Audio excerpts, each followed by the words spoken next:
I hope you are doing well.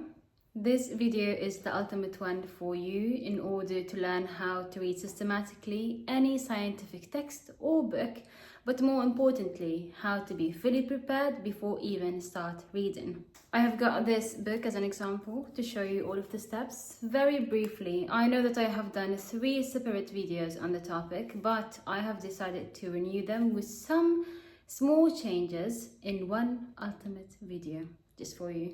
Okay, so first thing first, we need to start by mapping. And what do I mean by mapping? Yes, before we enter to any place, we need to understand the geographical area. The same thing goes with books. Start by creating a vivid and tangible picture of the table of contents. And then, I have my notebook here with me. Put an indicator for chapters, but also for parts or sections if it is given. So what do I mean by that? You need to use anything, you can use sticky notes or anything alike in order to indicate the number of chapters. I personally do the horizontal line for chapters and the vertical line for parts or sections.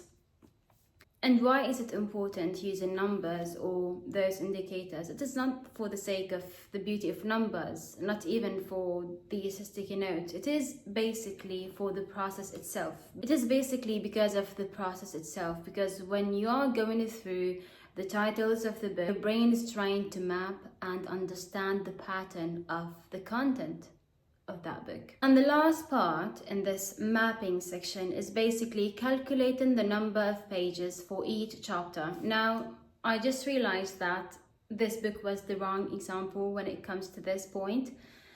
But basically, what you do is calculating the number of pages in this chapter and you write it absolutely in the beginning. Why? Again, because we need preciseness and numbers can give us this preciseness.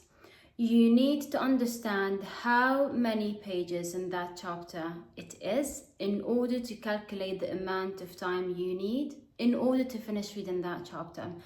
And now every time you have a free time or you would like to get some job done, you know exactly how much time you need. Logical thinking is always needed. The second part is basically the reading. So you see, the first section was only about mapping and understanding.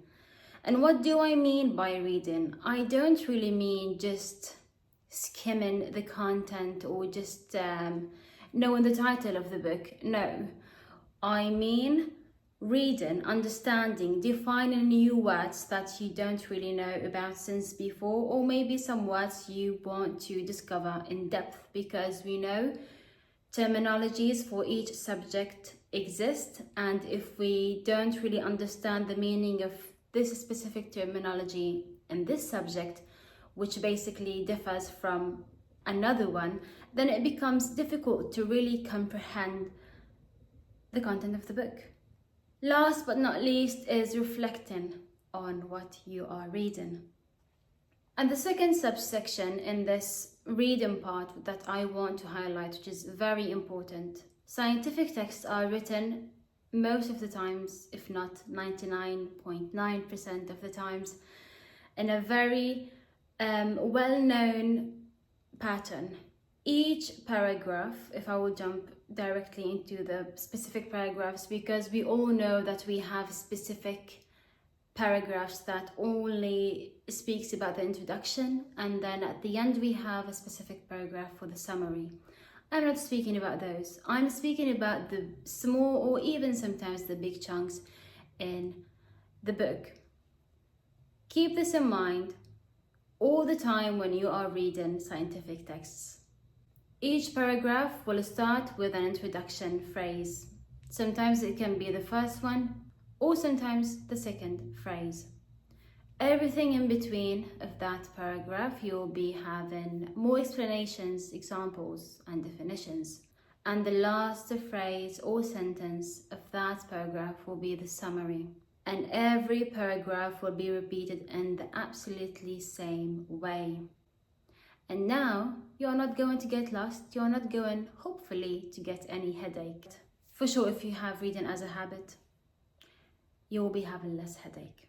With that being said, let us start with the strategic reading process in order to be more effective and understand patterns more easily.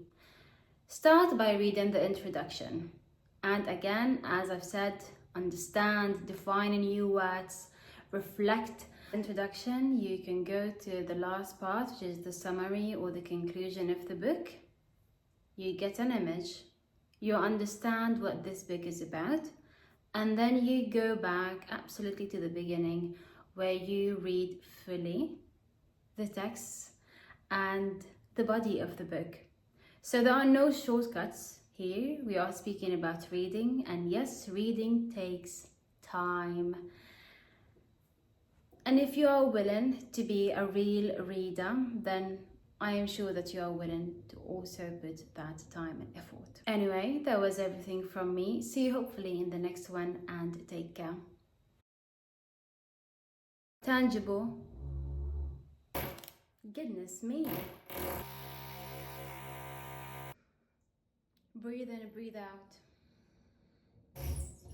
Det är helt otroligt.